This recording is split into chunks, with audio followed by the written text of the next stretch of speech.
Last week, Jawan Jennings, Saquon Barkley, Kyron Williams, Derrick Henry, Jaden Daniels, and Jamar Chase went off in fantasy football and helped people win their weeks. In this video, I'm bringing you 10 names that should do the exact same thing in week number 4. My hit rate through 3 weeks, 63%. We got destroyed by week 3, but we're ready to get back on track. The first player that's going to dominate is Brian Robinson at the Arizona Cardinals. All right, right now the Cardinals are giving up the 9th most points per game to fantasy running backs. Pretty much on a weekly basis, this defense is allowing a running back to go off in fantasy. Kyron Williams had 15 points. Montgomery had 21. Jahmyr Gibbs had 16. Add on top of that the Cardinals defense is allowing 5.2 yards per carry right now, which is the 5th most in the NFL. Brian Robinson is a great start, my RB16 on the week. It's also important to note that he should be seeing a larger share of the opportunities because Austin Eckler is out with a concussion. He didn't travel to Arizona with this team. This is the highest over-under of the week. So Vegas sportsbooks believe there should be a lot of fantasy cheese in this one. Two offenses that are flying high to begin the season. Both Washington and Arizona are top 5 in offensive points per game. I'm playing Brian Robinson everywhere I've got him. I'm predicting 85 total yards, a rushing touchdown, and over 15 PPR points. All right, it is a get-right game in Tampa Bay for Mr. 1K, Dr. Seuss, but I'm not a rapper. All right, Mike Evans is going to go off versus the Philadelphia Eagles by wide receiver 9 on the week. The Eagles are getting torched each and every week by wide receivers to a crisp. They're giving up the 4th most points per game, over 34 points per game to opposing wide receiver cores. Let's have a look. Week 1, Jaden Reed, 33 points. Then Drake London with 17 points. Then Chris Olave with over 20 points. That's right, the Chris Olave that we told you to start on this video last week with confidence.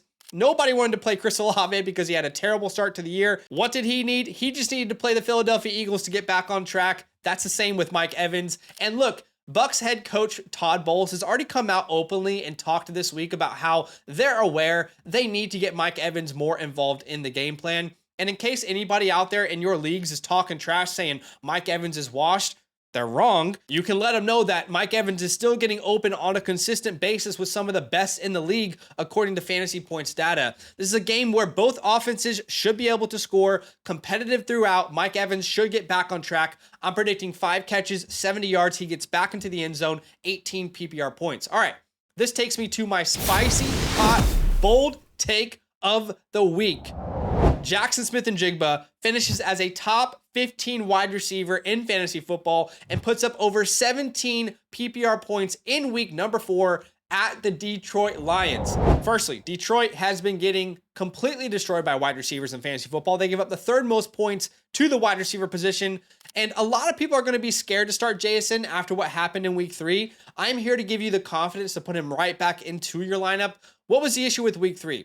Okay, well, first off, the good news is in week 3, JSN led this team in snaps and in routes run. So what was the issue? The issue was the game script. There was literally never a moment in this game where the Seahawks needed to throw the ball. If Tua was on the opposite side leading that offense, JSN probably has a much better game. But literally, there was not a single point where the Seahawks didn't have this game entirely in hand. That will not be the case in week 4 versus the Detroit Lions at Detroit, by the way. We know this. The Detroit Lions can put up points, and we know that their secondary is suspect. In week 1, Cooper Kupp has 32 points against them. In week 2, Chris Godwin has 24 points against them. And then last week, Marvin Harrison Jr. continues his great rookie season with 17 points and a touchdown. Now, this is crucial to note. We have to look at where are these fantasy points coming from against this Lions secondary. Well, points to slot wide receivers, right now, points allowed to slot wide receivers, Detroit is number 1. There's not a single team in the NFL that is giving up more fantasy points to slot wide receivers through 3 weeks than the Detroit Lions. That is obviously where Jackson Smith-Njigba spends most of his time for this team. So again, top 15 wide receiver, over 17 PPR points. Book it, baby. All right, the 4th and 5th player that I'm starting with absolute confidence, the Kyler Murray, Marvin Harrison Jr. stack. Washington gives up the most points to quarterbacks. Washington gives up the most points to fantasy wide receivers. Washington has an offense that can move the ball down the field. It is the perfect combination for a fantasy football matchup. Anytime you can bet against the Commanders secondary, it is a lock to do so. Chris Godwin put up 22 points versus these guys. Mike Evans had 23 points. Malik Neighbors had 28. Jamar Chase had 29. That's right. The Jamar Chase who was struggling the first 2 weeks comes out in week 3, dominates. It was the medicine he needed was the Commanders secondary, right? And you can also see versus quarterbacks, the Commanders have been awful. Baker Mayfield with 4 touchdowns in week number 1. Daniel Jones, the Commanders secondary made Daniel Jones look half decent. Joe Burrow last week with a get-right game. 3 touchdowns versus the secondary, 25 fantasy points. The Commanders' defense in 2024 is allowing the 2nd most passing yards, the 4th most total yards per game. And if you look at points allowed to opposing offenses, they're allowing almost 30 points per game. There shouldn't be a single roster in fantasy football that is not starting Kyler Murray and Marvin Harrison. If you have them, I'm predicting both of these guys are going to finish top 5 at the position in week number 4. All right. The 6th player, I need you guys to hang in there with me. There's a lot of context to this take.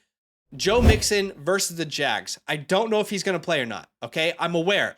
Guys, if Joe Mixon doesn't play and he's ruled out, please skip to the alternate take I'm about to give you, okay? If Joe Mixon doesn't play, I am not going to play Cam Akers because Dameon Pierce is now healthy and it's just messy. I don't know who the volume is going to be going to, okay? But if Joe Mixon plays, let's talk about it. We're playing him. The Jags have been cooked by running backs. Devon Achane, 23 points versus them. James Cook, almost 19 points against them. They're allowing 5.4 yards per rush. They're allowing the 7th most yards per game. They're giving up the 5th most total points per game. 4 touchdowns a game they're giving up. If Joe Mixon is playing, I'm confidently going to play him. I think he has over 100 yards, a touchdown. He's a great start. Okay, if Mixon does not play, we are going to go with Zach Moss instead as our next running back start of the week. Zach Moss at the Carolina Panthers. Really, I'm just giving you multiple options here. All right, the Carolina Panthers give up the 5th most points to fantasy running backs. I know Carolina's offense blew up in week 3, but I don't expect that to be like a weekly occurrence. I still believe this is a good matchup for running backs. And you can see the Panthers have been giving up huge games to running backs. Alvin Kamara with 22 points, J.K. Dobbins with 20 points.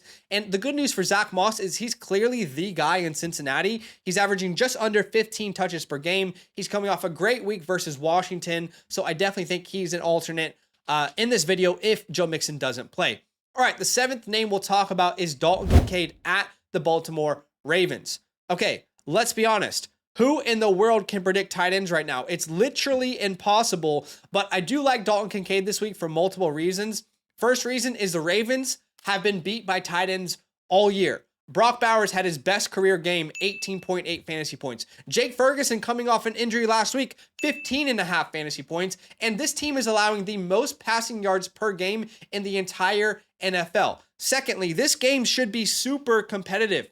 46.5 point over under, close spread, 2 superstar quarterbacks. This should be fun. And more importantly, Dalton Kincaid might be needed for the first time this year. I know week 1 versus Arizona was weird, but in week 2 versus Miami and week 3 versus Jacksonville, the Bills dominated. They did not need to throw the ball.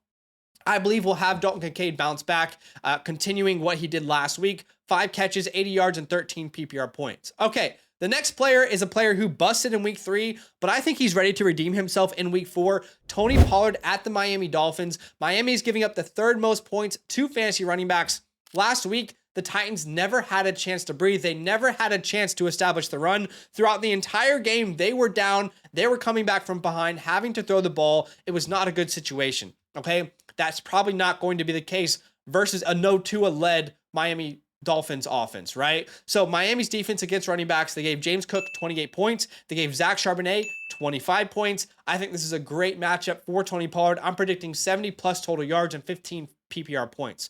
All right. The 9th player, we're starting with confidence. It's bounce back season. T. Higgins at the Carolina Panthers. The Carolina Panthers are middle of the pack versus wide receivers, but I want you guys to hang in there with me for a second, okay? Let's have a look. What happens versus Carolina for fantasy wide receivers? Okay, Rashid Shaheed goes off. Quentin Johnston goes off. Last week, Jacoby Myers and Trey Tucker both go off. Are you guys noticing a trend with this secondary? Typically, their number 1s are locked down, but the number 2 on the offense has a week.